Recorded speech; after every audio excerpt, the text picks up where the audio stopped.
What's up, YouTube? So yesterday we had a Tundra with customer supplied parts.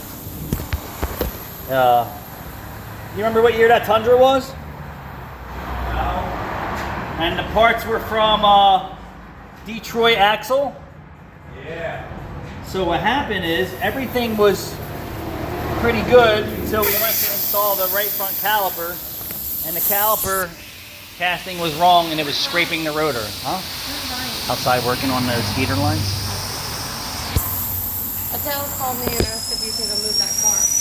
Okay. It's blocking. I will. No. So this is one of the many reasons why shops don't want to install customer supplied parts. And for us, it wasn't a big deal because it was one of our used car dealer accounts. And we just called a local parts vendor and got the caliper, even though it cost them a little bit more money. So this is just supports why shops don't want to get involved in that shit.